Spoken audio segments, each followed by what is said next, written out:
దివ్యవాణి ప్రేక్షకులకు శుభాభివందనములు. క్రీస్తే పునాదిగా అనే కార్యక్రమానికి మిమ్మల్ని అందరినీ కూడా ఆహ్వానిస్తున్నాం. ఈ సమయంలో, ఈ తపస్కాలంలో మనందరము కూడా యేసు ప్రభు యొక్క శిలువ మరణాన్ని, శిలువ పాటులని మనం ధ్యానిస్తూ వస్తున్నాం. ఈ సమయంలో ఈ పాఠం ద్వారా మనం దేవాదేవుని ఆరాధించుకుందాం. దాని తర్వాత మనం వాక్యాన్ని విందాం.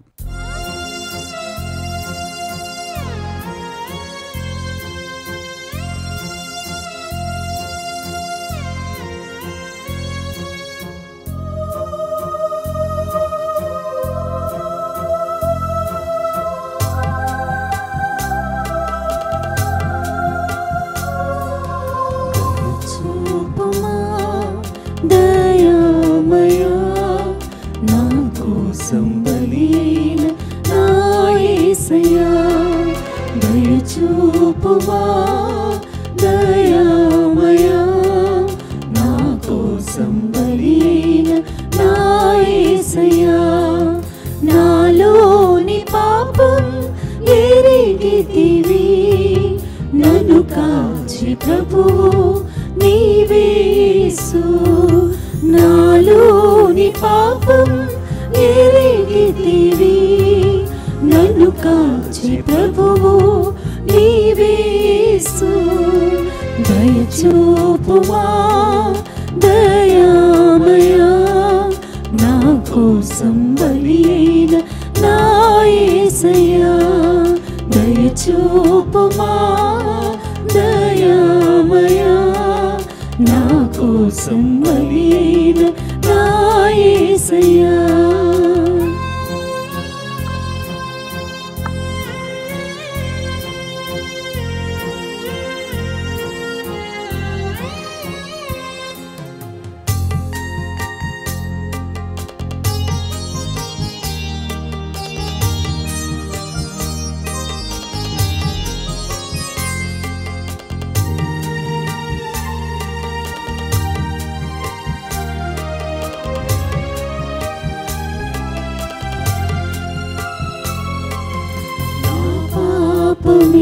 నీకు సిలువను ఇచ్చింది, నా శాపమే నిన్ను కొరడాలతో కొట్టింది.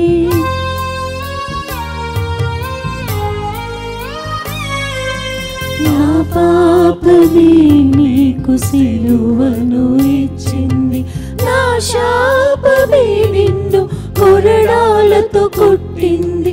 పడిపోయి లేవలేక పరితపించు నన్ను లేప, పడిపోయి లేవలేక పరితపించు నన్ను లేప. పడిపోయిన నీవు నన్ను తలంచి లేచితివి, పడిపోయిన నీవు నన్ను తలంచి లేచితివి. దయచూపుమా దయామయా, నా కోసం బలి అయిన నా యేసయ్యా. దయచూపుమా దయామయా, నా కోసం బలి అయిన నా యేసయ్యా.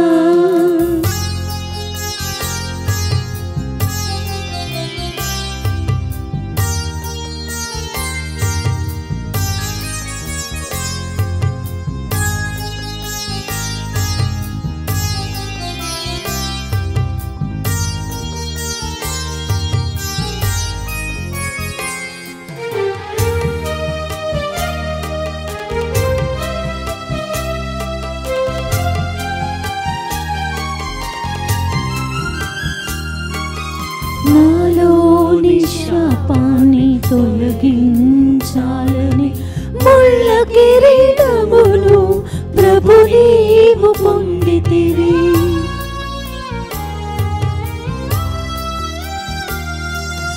నాలోని శాపాన్ని తొలగించాలని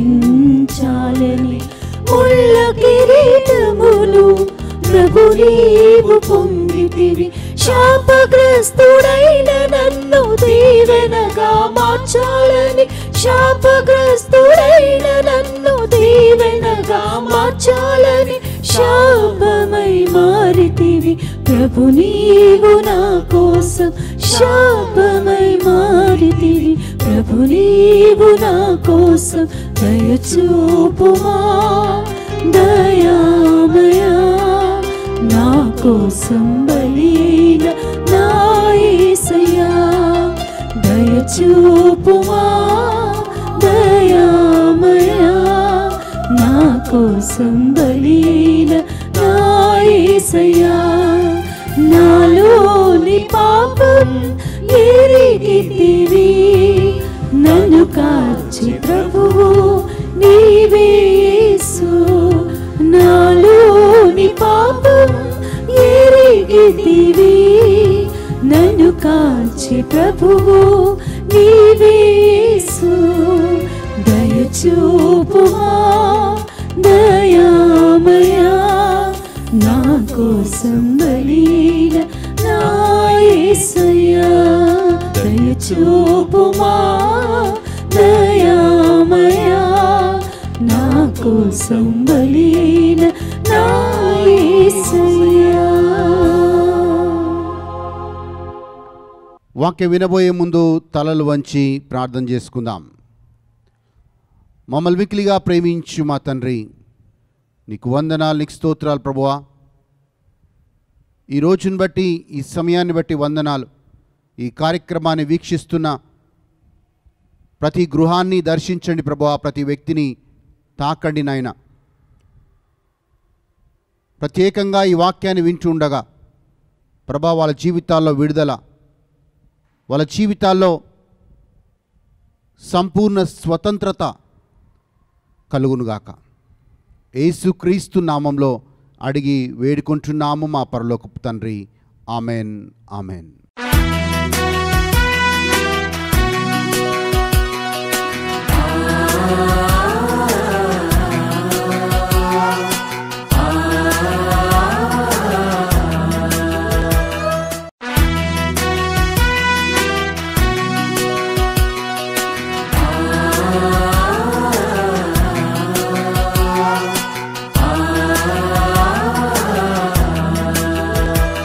ఈరోజు మనం ఉపవాసము మన జీవితాల్లో ఏం మేలుని చేస్తుంది అనే ఒక అంశం మీద మనం ధ్యానిద్దాం.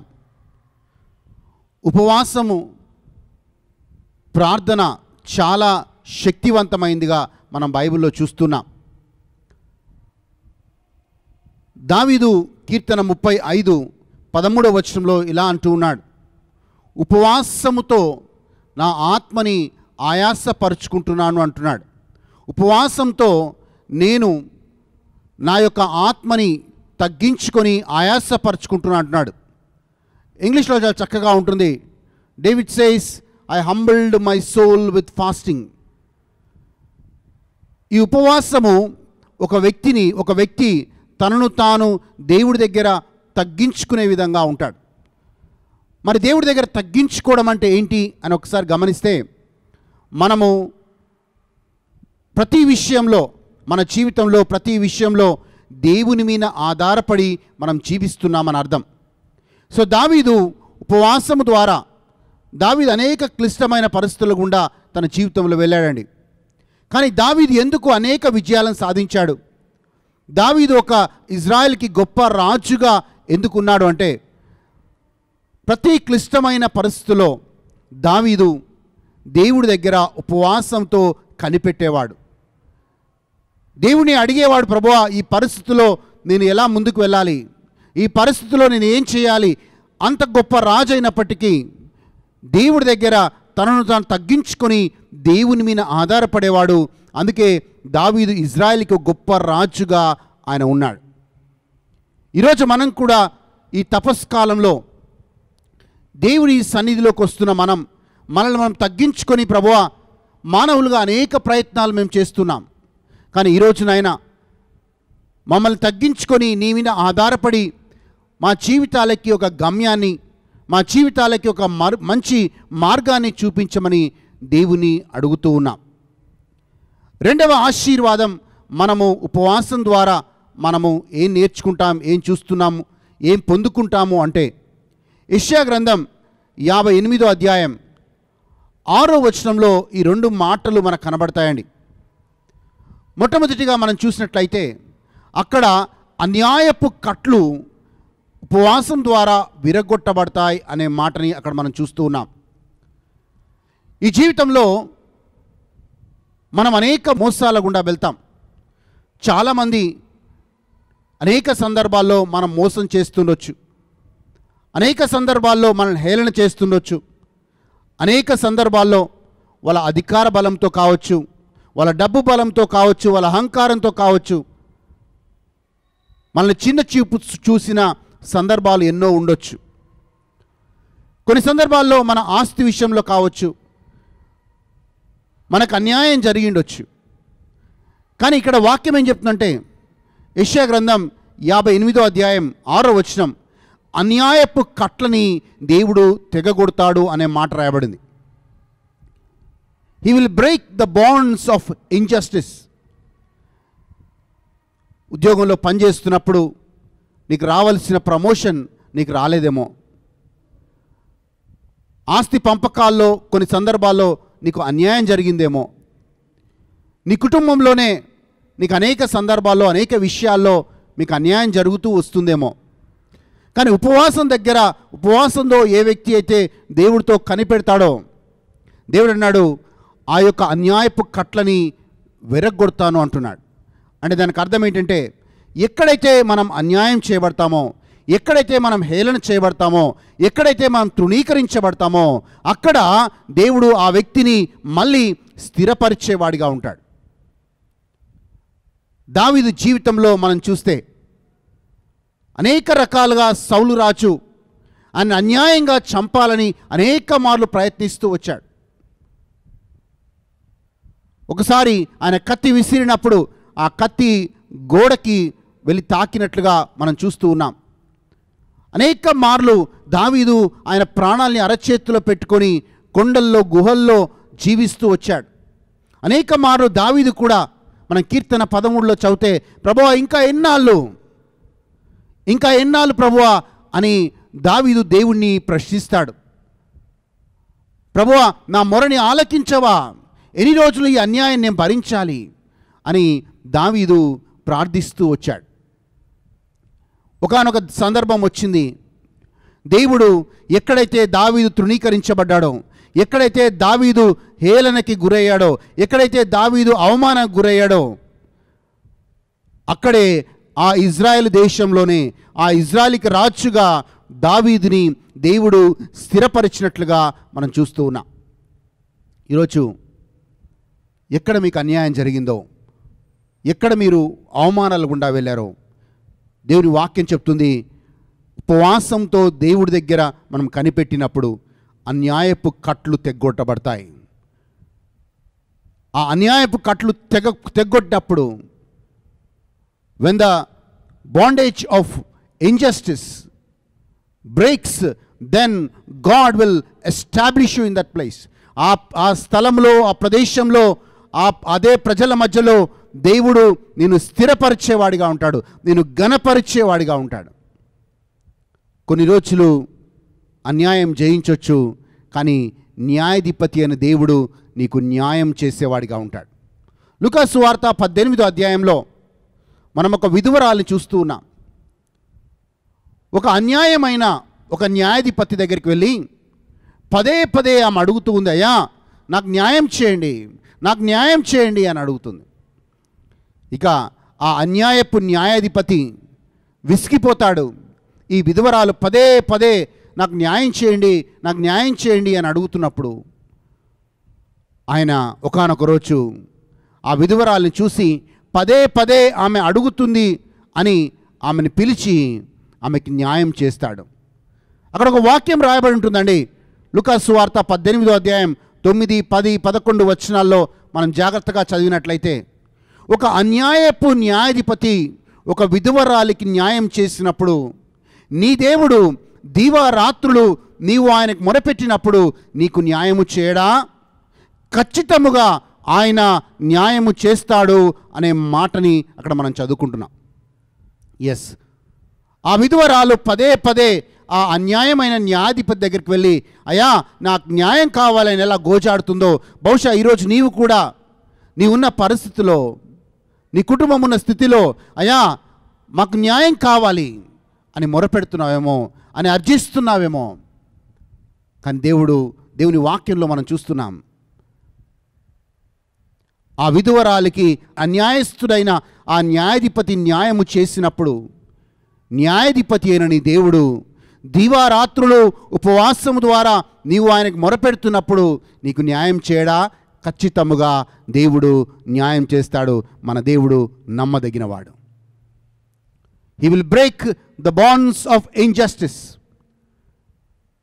ఈ యొక్క ప్రతి బంధకాన్ని, ఎక్కడెక్కడైతే అన్యాయం చేయబడ్డారో, ఎక్కడెక్కడైతే మోసం చేయబడ్డారో, ఎక్కడెక్కడైతే తృణీకరించబడ్డారో అక్కడ దేవుడు నిన్ను స్థిరపరుస్తాడు అన్నది దేవుని వాగ్దానం.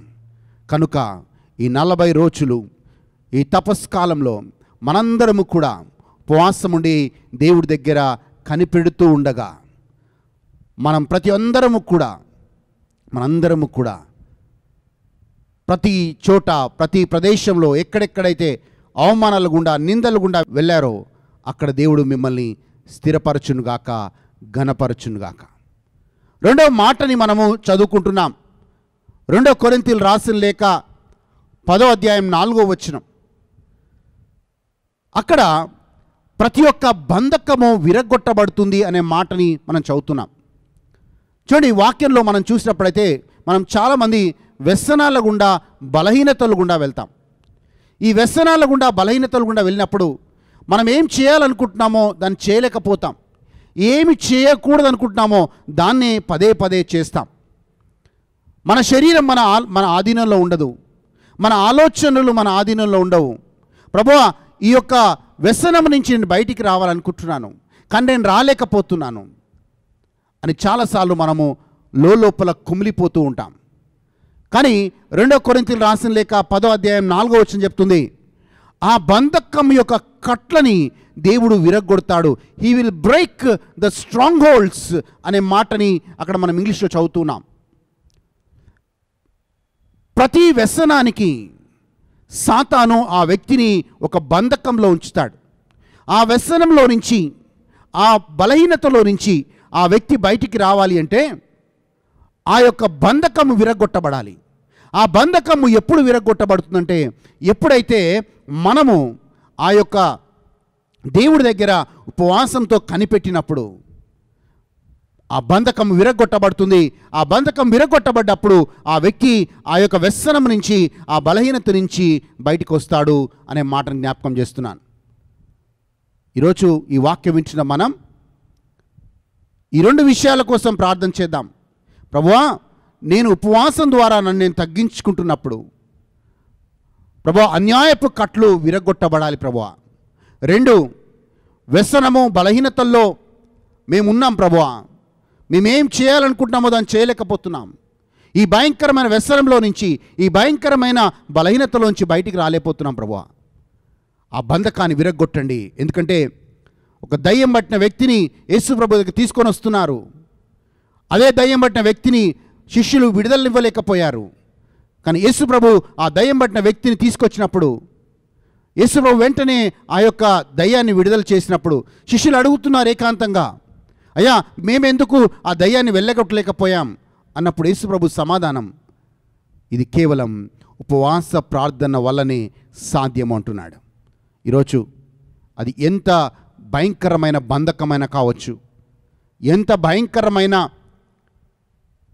బంధకమైన కావచ్చు, ఈ ఉపవాస ప్రార్థన వల్ల ప్రతి బంధకం విరగొట్టబడునుగాక, ప్రతి కాడి సులువుగా అవునుగాక, ప్రతి అన్యాయపు కట్లు, నీ చుట్టూ ఉన్న ప్రతి అన్యాయపు కట్లు నీ కుటుంబంలో విరగొట్టబడి నిన్ను దేవుడు స్థిరపరచునుగాక, ఘనపరచునుగాక, దేవుడు హెచ్చించునుగాక. ఎక్కడ తృణీకరించబడ్డావో అక్కడే దేవుడు నిన్ను మూలరాయిగా నిలబెట్టునుగాక. తలలు వంచుదాం. ఈ పాటని పాడుకుంటూ, ప్రభువా నా కుటుంబంలో అన్యాయపు కట్లు విరగొట్టబడునుగాక ప్రభువా. ప్రభువా మా బలహీనతల్లో మాకున్న ఆ యొక్క కట్లు, ఆ యొక్క బంధకాలు విరగొట్టబడునుగాక ప్రభువా అని ప్రార్థన చేద్దాం.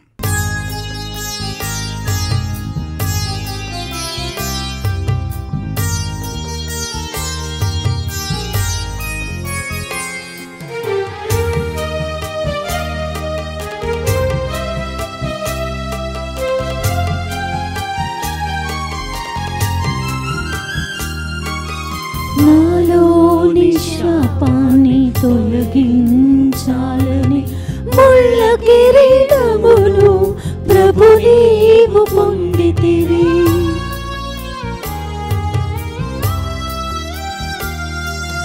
నాలోని శాపాన్ని తొలగించాలని ముళ్ళ కిరీటమును ప్రభు నీవు పొందితివి. శాపగ్రస్తుడైన నన్ను దీవెనగా మార్చాలని, శాపగ్రస్తుడైన నన్ను దీవెనగా మార్చాలని శాపమై మారితివి ప్రభు నీవు నా కోసం. శాపమై మారితివి ప్రభు నీవు నా కోసం. దయచూపుమా దయామయా, నా కోసం బలిన నా యేసయ్యా. దయచూపుమా దయామయా, నా కోసం బలిన నా యేసయ్యా. నాలోని పాపం ఎరిగితివి, నన్ను కాచి ప్రభువు నీవే యేసు. నాలోని పాపం ఎరిగితివి, నన్ను కాచి ప్రభువు నీవే యేసు.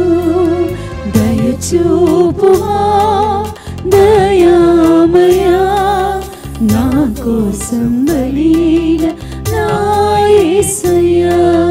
దయచూపుమా దయామయా, నా కోసం బలిన నా యేసయ్యా. మమ్మల్ని మికిలుగా ప్రేమించు మా తండ్రి, నీకు వందనాలు, నీకు స్తోత్రాలు ప్రభువా. గొప్ప దేవుడవు, బలవంతుడవు, శక్తివంతుడవు.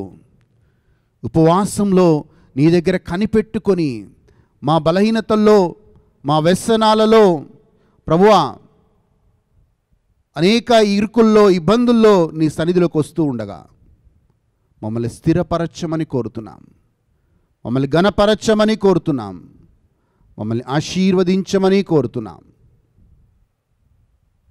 నజరేయుడైన యేసుక్రీస్తు నామంలో అడిగి బ్రతిమాలి వేడుకుంటున్నాము మా పరలోకపు తండ్రి. Amen, amen. మళ్ళీ వచ్చే వారం ఇదే సమయానికి క్రీస్తే పునాదిగా అనే కార్యక్రమంలో కలుద్దాం. దేవుడు మిమ్మల్ని, మీ కుటుంబాలని దీవించునుగాక.